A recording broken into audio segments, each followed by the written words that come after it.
खरे आहे की ज्या ज्या वेळेला अन्याय होतो तो सहन करणारा आजच्यावर होतो. कारण अन्याय कुणावर केला जातो? मग सगळ्यात पहिला प्रश्न असा की तिकडल्या माणसांनी, जे कवठेमंकाळ तालुका असेल, शिरडोन असेल, त्या भागातला सांगलीचा भाग, मिरज भाग असेल, शिरोळचा भाग असेल, इकडं शक्तिपीठाला तीव्र विरोध झाला म्हणून शक्तिपीठ वाळवा कुंडलमधनं वाळव्यात शिरला आणि कुरळपमधनं आयतोड्याला गेला. हे हास्यास्पद आहे. ही बाब सरकारला समजायला पाहिजे होती की त्या माणसाने विरोध केला, मग वाळव्यातली जनता काही शंड आहे का? ती अशी आहे का, दुबळी आहे का? त्यांनी विरोध करू नये का? दुसरा प्रश्न त्यामधला असा की त्या माणसाने विरोध का केला? ती माणसं शेतकरी जागी का झाली आहे? माय मावल्यांनी त्यांनी हातात काठ्या घेतल्या, लाठ्या झेलल्या. त्याचं कारण काय? त्याचं कारण एकमेव असं ठरलं की पिढ्यानपिढ्या, मगाशी जी मनोगत व्यक्त झाली की आम्ही भूमिहीन होणार आहे, आम्ही विस्थापित होणार आहे, आमच्या आधारपंजाने आमच्याकडे असणाऱ्या जमिनी ही आमची स्थावर, ही आमची खरोखर आहे स्थावर की जिच्यावर इतकी माया प्रेम केलंय की ते आम्ही सोडू शकत नाही. 10 गुंठे असेल, 20 गुंठे असेल, एकर असेल, ही जी स्थावर आहे हे आमचं जगण्याचं साधन आहे. ते त्या माणसांनाही कळालं. मग इकडं टाकायचं काय नियोजन? बरं, आम्ही मागितलाय का? कुरळपमध्ये तुमच्या काही ग्रामपंचायतीनं ठराव केलाय का? बर, स्थानिक लोकप्रतिनिधींना विचारलंय का? इथल्या स्थानिक लोकप्रतिनिधी सत्यजित देशमुख आहेत, त्यांना विचारलं का? त्यांनी तुमच्या गावात येऊन तुमची मतं घेतली का? की शिराळा मतदारसंघामध्ये माझी एवढी गावं आहेत आणि माझ्या गावाच्या शेतकऱ्यासाठी, भल्यासाठी हा शक्तिपीठ जातोय, असं काय झालं बिलय काय? आले होते काय सत्यजित देशमुख साहेब? बर, जाऊन देते. तालुका पंचायत, जिल्हा परिषदेची काही सहमती घेतली आहे का? जाऊन दे. त्याच्यापेक्षाही भारी IAS अधिकारी आहेत, त्यांना लय कळतो, शानी आहेत म्हणायची ती. लय मोठ्या डिग्र्या मिळाल्या म्हणून आपण गावातनं मिरवणूक काढतो, फटाकड्या वाजवतो, गावातला मोठा अधिकारी झाला म्हणून. मग असे काही अधिकारी येऊन तुमचं ब्रेन वॉशिंग केलंय की नाही बाबा शक्तिपीठ हा झाल्यामुळं तुमच्या घरादाराचं कल्याण होणार आहे? म्हणजे ही तिसरी बाब ही अशी आहे की या बाबीमध्ये सुद्धा हे पास होत नाही. मग नेमकं काय झालं की ज्याच्यामुळं हा शक्तिपीठ, आज ते अधिसूचना काढल्या, अधिसूचना काढत असताना आपली लोकशाही आहे का हुकुमशाही आहे, हिटलरशाही आहे?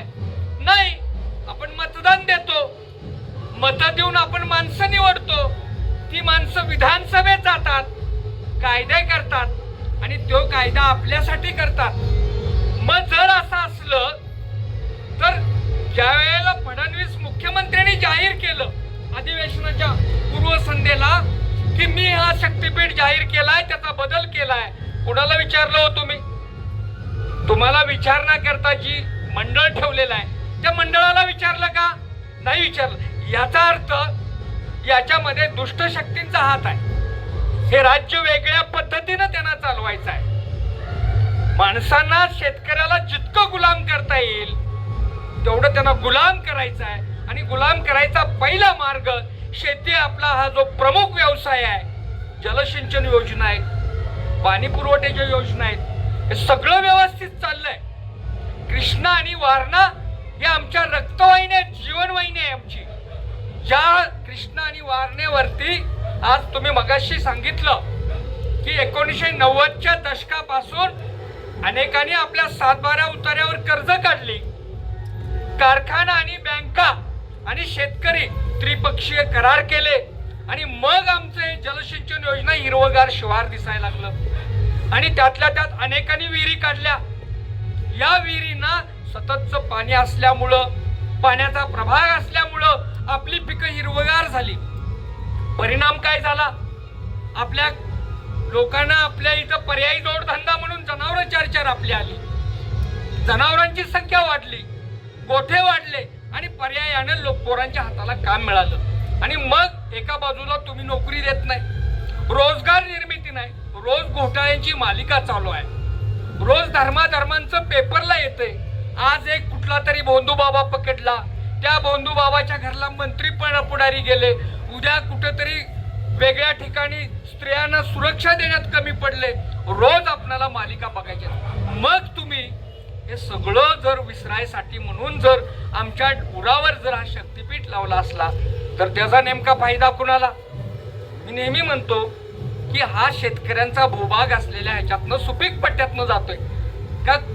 कुरळपमधनं काय किटलीनं आणि कॅननं दूध घेऊन वारणा नगरला जाणार आहे तुम्ही?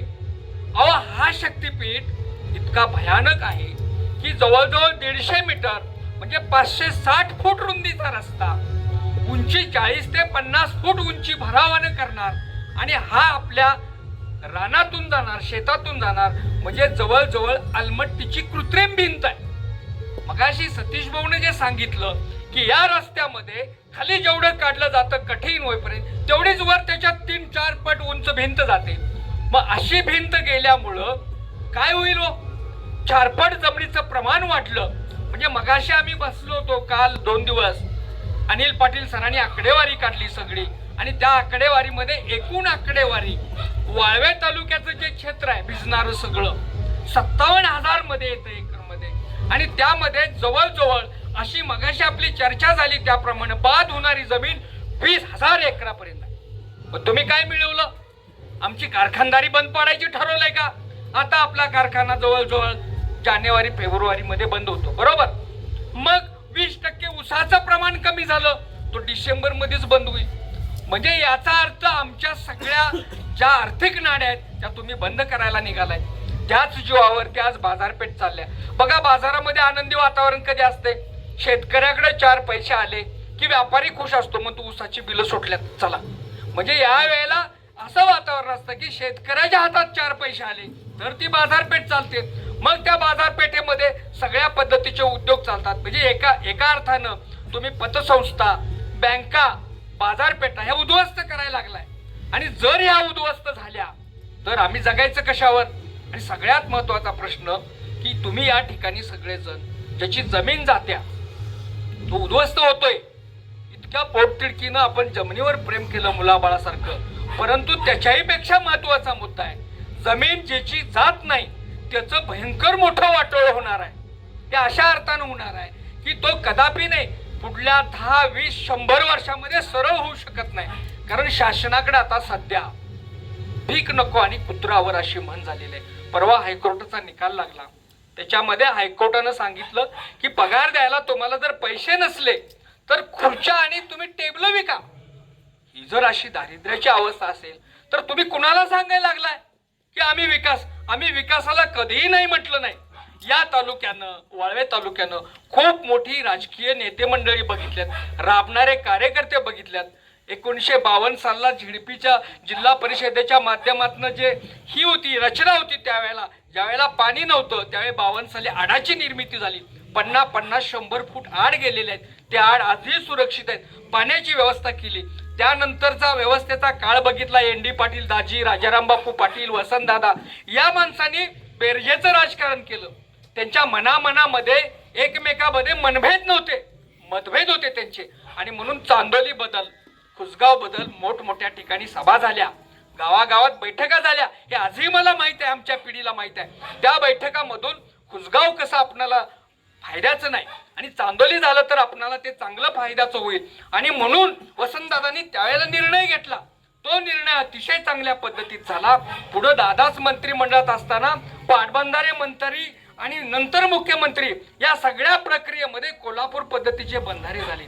आज आपण सगळे साक्षीदार आहोत की बंधारे झाल्यामुळे नदीच्या पाण्याचा ओघ तटला गेला आणि त्यामुळं आज सुजलम सुफलमचं आपलं जे वातावरण झालंय, 4 पैसे आपल्याकडे यायला लागले, ते याच्यामुळे यायला लागले. आणि खरं तर ही सगळी पोटतिडीक विदर्भ मराठवाड्याला आहे. ती माणसं म्हणतात की आमच्यावर अन्याय केला, अरे तुमच्यावर अन्याय कुणी केला? ज्या लोकप्रतिनिधींना तुम्ही निवडून दिलं त्यांनी तुमच्यावर अन्याय केला.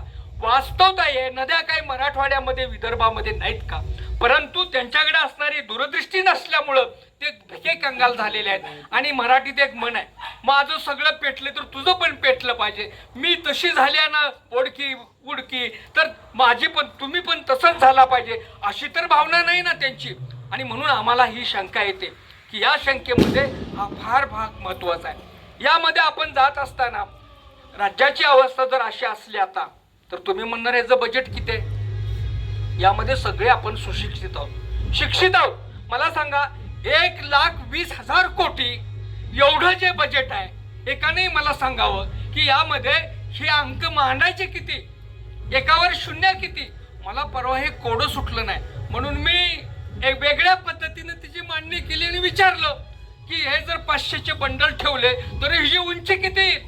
500चे बंडल किती ठेवले तर 1,00,000 होतो.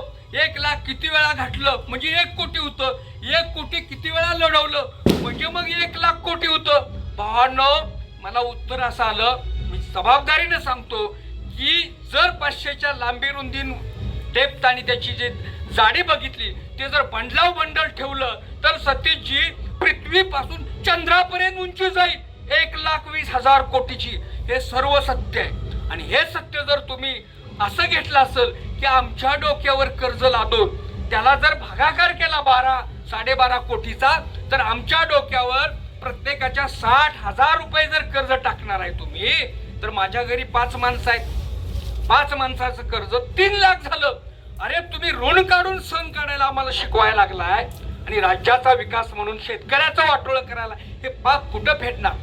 कारण हाही प्रश्न आपल्याला समजला पाहिजे की जरा पैसे नाहीत तुमच्याकडे. एका बाजूला 9,00,000 कोटी रुपये तुमच्यावर राज्यावर कर्ज आहे. आता किती? 9,00,000 कोटी. त्यात हे वाढलं. बरं, हा आकडा कसा आहे? गमतीत उदाहरण देतो तुम्हाला. सरकार कसं आपल्याला दाबतंय, हिटलरच्या अवलाद आहे सरकार म्हणजे. ते कसं? इथे आपला पेठ सांगली रस्ता आहे. पेठ सांगली रस्त्याला काय झालं? 400 कोटीची निविदा निघाली. किती कोटीची? 400 कोटी. पण तो 50 कोटी 50% खाली आला आणि ते काम 200 कोटीत झालं. मग मला सांगा, नुसत्या 200 कोटीमध्ये सगळ्यांना वाटून वाटून रस्ता असा तूप सांडलं तर गोळा करायला येतोय, तोही 45 ते 50 किलोमीटरचा. मग भागाकार करा, 200 कोटी भागिले 50, मग किती आले उत्तर बघा तुमचं तुम्ही. आता इथं मी भागाकार केला तर 1 किलोमीटरला 140 कोटी खर्च येतो. आणि ह्यांचा जर विचार केला, ह्यांचा विचार 50 किलोमीटर भागिले जर 200 केलं, कमी ना आला? 4 कोटी, बरोबर? 25 म्हणजे हा रस्ता 4 कोटीला होतो आणि आमच्या रस्त्याला किंमत किती आली? 125 कोटीच्या वर आली. म्हणजे आमची बोटं आमच्या डोळ्यामध्ये घालून तुम्ही आमचा विकास करत असलात तर आम्ही इतके दूधखोळे नाही. आम्हाला आता समजायला लागले, आमची मुलं बाळ शिकलेत, IT इंजिनियर झालेत, वेगवेगळ्या क्षेत्रात गेलेले आहेत. आमचे शेतकरी भाव खरं रक्त आहे. ती माणसं अशा तऱ्हेनं आमदारकी मिळाल्यावरनं मिळालेल्या उष्टावळीवरती तिची टिकवण्यासाठी आमदारकी असं बोलत नाहीत. ज्याला शेतकऱ्याचं रक्त आहे आणि जो शेतकऱ्याचा स्वतःला नेता समजतो ना, तो शेतकऱ्याचं जीवन उद्ध्वस्त झालेलं बघितल्यावर त्याच्यात कळवळा उत्पन्नच व्हायला पाहिजे. अन्यथा तुमच्या आमदारकीला काय करायचं आहे? काय जाळायची आहे का आमदारी? शेतकरी जर उद्ध्वस्त होत असेल, ही सगळी जमीन आमची वारणा कृष्णाकाठची जाणार असेल, आमचा माणूस उद्ध्वस्त होणार असेल आणि तुम्ही जर अशी प्रतिक्रिया जर देत असाल तर याचा आम्ही निषेध करतो. आणि नजीकच्या काळात तुम्ही नाही वक्तव्य बदललं तर ही सगळी मंडळी घेऊन तुमच्या घरावर येऊन आम्ही निषेध करून तुम्हाला बाहेर येऊन सांगू की तुम्ही सांगा शेतकऱ्याच्या बाजूच्या आहेत का विरुद्ध बाजू, ही आम्हाला वेळ येऊ नये. कारण एकेकाळी आम्ही लढलोय तुमच्या बरोबर, मागचे दिवस हे आम्हाला माहीत आहेत. तेव्हा वेळीच तुम्ही त्याच्यामध्ये तुमचा जो बदल आहे तो अभ्यास करा. आणि जर तुम्हाला वाटलं की कसा शक्तीपीठ बरोबर आहे तर या आमच्या मैदानात आणि आम्हाला सांगा. उद्याच आम्ही सगळ्यांचं निमंत्रण दिलंय.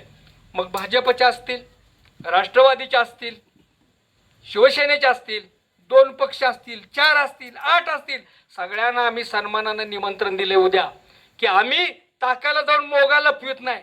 सदाभाऊ तुम्हालाही पत्र दिलंय, त्या पत्रामध्ये हेच लिहिलंय की तुम्ही शेतकऱ्यांच्या या संघर्ष मेळाव्यामध्ये समोर या, तुमची भूमिका स्पष्ट करा आणि स्पष्ट करून आम्हाला लेखी खुलासा द्या की तुम्ही शेतकऱ्याच्या बाजूने आम्ही उतरणार आहात. तरच खऱ्या अर्थानं त्या आमदारकीला शोभा आहे. दुसरं, आमच्या इथले दुसरे आमदार आहेत ते सत्यजित देशमुख आहेत. त्यांनाही आज अनिल पाटील सर जाऊन भेटलेत. त्यांनाही सांगितलंय की ही तुमची भूमिका उघड करा. नाही, आम्ही तुमच्या बाजूनच आहोत, पण मला काही येता येणार नाही.